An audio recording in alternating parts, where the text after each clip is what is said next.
I would say it's about 2 to 3 weeks. Okay. Yeah, we have about a 2 to 3 week turnaround time from data meeting to reflection meeting. Sure, so we've come a long way with setting teachers up for success at the reflection meetings. In our first year, we were just reminding them that we were having a reflection meeting, but we weren't very specific about what to bring, what kind of samples or evidence to bring with you. Now we're really deliberate about reminding people to be doing their reteach plan, submit their data from their reteach plan, bring evidence from their reteach plan that shows a high, medium, and low work sample, and even getting down to the detail of like pre-score your evidence before you get to the meeting and put it in a spreadsheet. Like do your tabulations ahead of time, do your analysis before you get to the meeting. So we've done our reflection meetings many different ways. We've tried like a gallery walk, kind of science fair style, where you stand with your data and people come through and meet with you and ask you questions about it. We've also done small groups by content and small groups mixed content.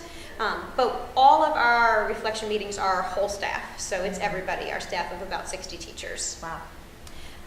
We give 45 minutes total for the meeting. Ideally, we would give 60 minutes.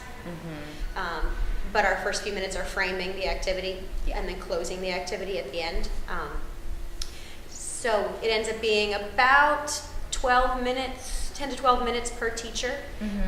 And we do protocols with 4 people in each group.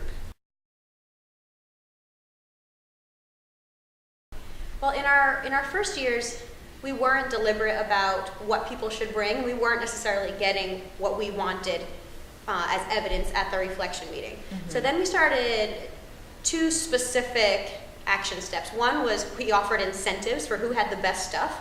So, rewards for teachers, gift cards for whoever had the best evidence or most creative reteach plan or best data. So rewarding teachers was one thing. And then there was one reflection meeting where if you didn't come with your data, you couldn't participate. So we kind of had the good group and the you didn't do your job group. And the second group had to do an additional meeting, kind of like since you didn't do it, we're going to do it now. Now you have to go redo your action plan, recollect your data, and do an additional meeting for a reflection with an administrator. Yeah. And not with peers.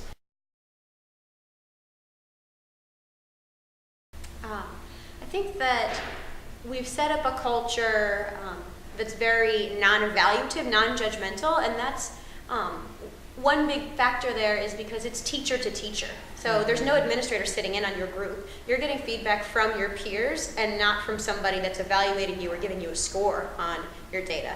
And because the questions we ask during the reflection meeting are only to help you get better, we are careful with the questions and the probing that's going on in the meetings. Nobody feels shamed by their bad data, and everybody's thinking of, well, how can I do it better? What tips do you have for me? Or what might work differently next time?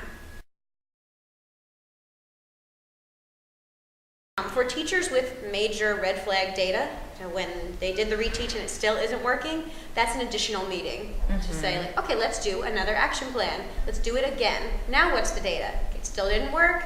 Let's do it again in a different way. So that's across the board. Any teacher that has really, really low reteach data would get that additional coaching.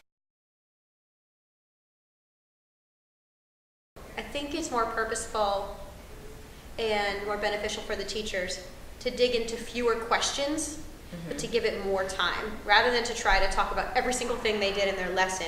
Really just whittle it down to 2 or 3 deep questions that the teacher can share about, that the group can give them feedback on, that would have great takeaways, instead of trying to do too much and then only giving 1 minute to each thing, and the teacher doesn't really get anything deep out of it.